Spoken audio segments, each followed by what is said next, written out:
Dnes by som chcel možno porozprávať o asi najväčšom probléme včelárstva a chovu včiel na Slovensku, o probléme, ktorý sa podľa mňa vôbec nerieši a vlastne každý sa tvárime, že sa to nejako vyrieši asi samo.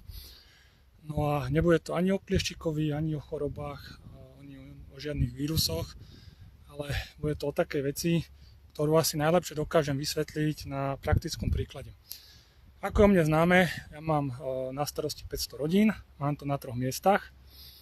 No a tá včela pre ňu, ako je podľa nejakých pokusov dokázané, pre ňu je zaujímavé územie, ktoré je vzdialené od úla asi 6 km. Čiže tá včela dokáže pracovať od úla v kruhu, ktorý má priemer 12 km.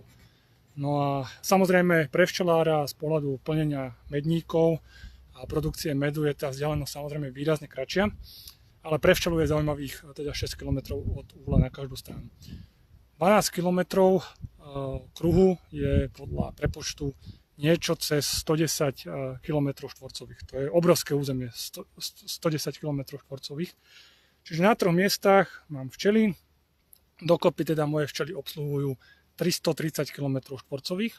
To je aj z pohľadu človeka veľké územie, lebo napríklad Bratislava, hlavné mesto, má 360 km štvorcových.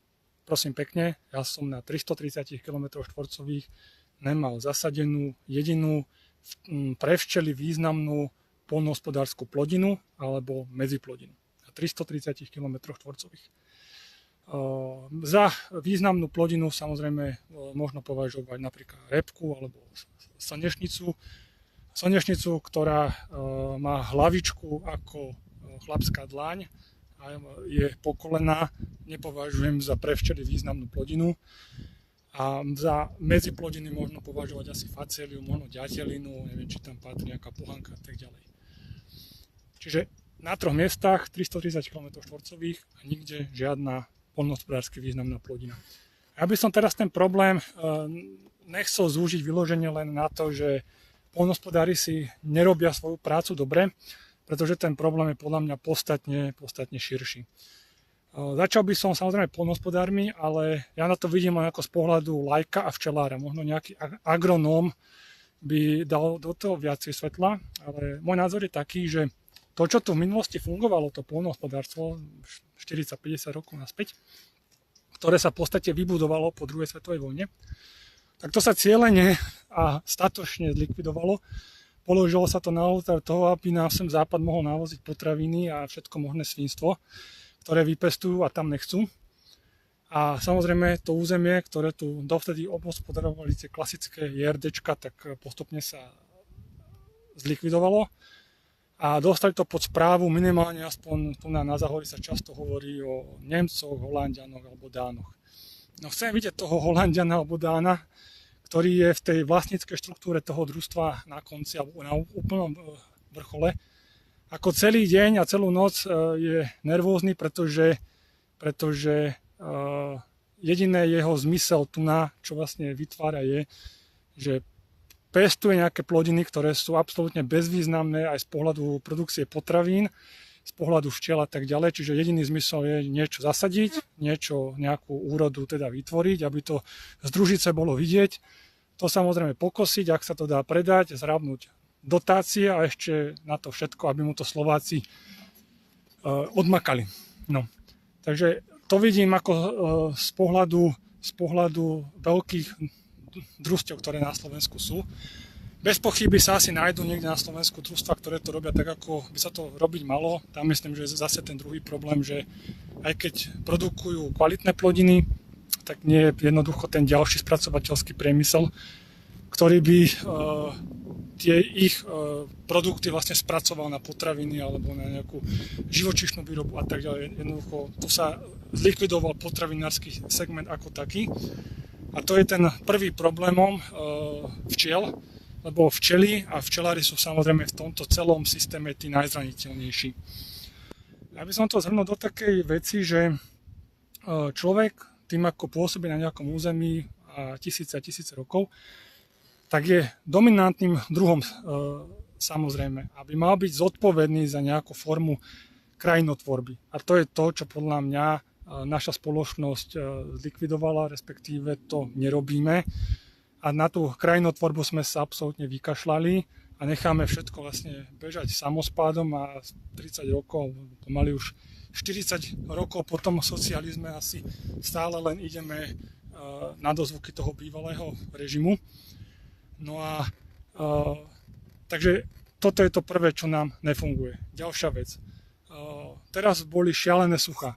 Ak si niekto myslí, že tie suchá boli kvôli tomu, že tu na toto auto za mnou je dízlové a že produkujeme nejaké CO2, tak môže si to myslieť, ale opäť to súvisí najmä s tou krajinotvorbou.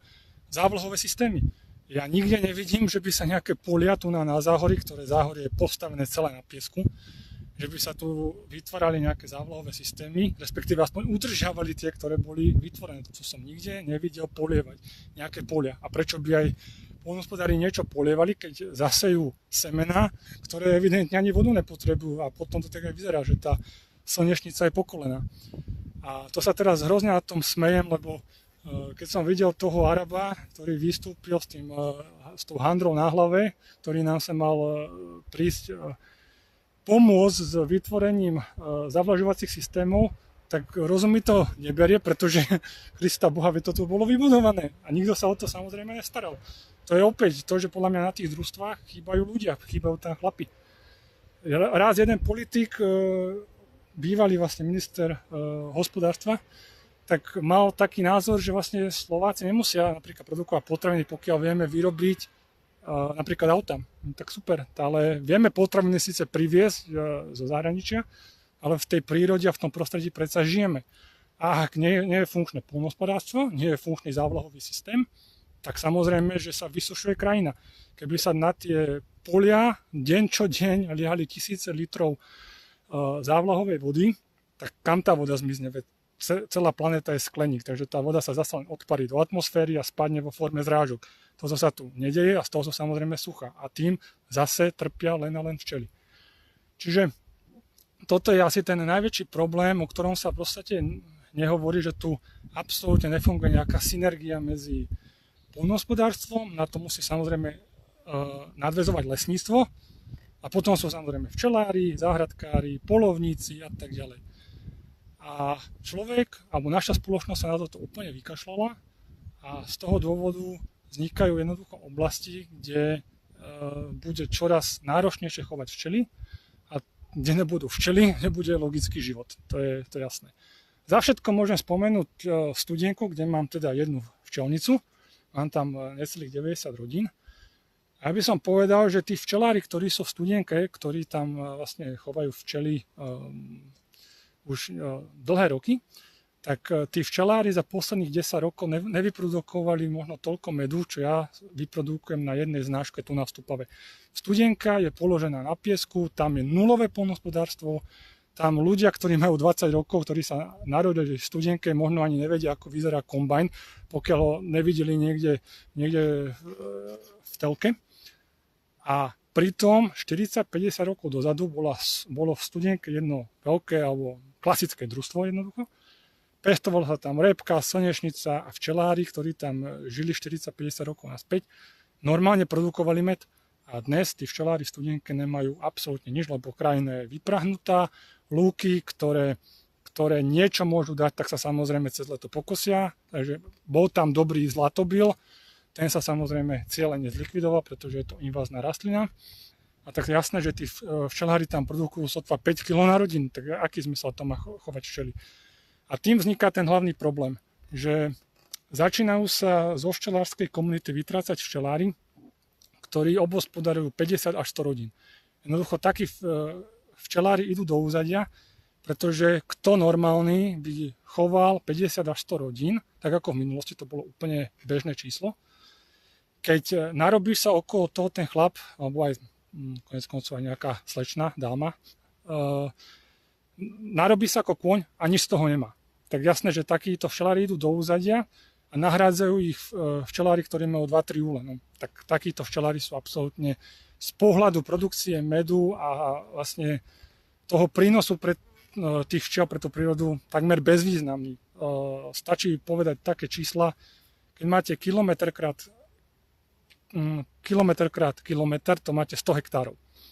100 hektárov repky alebo slnečnice vám krásne uživí 350 až 400 rodín. Kilometr krát kilometr.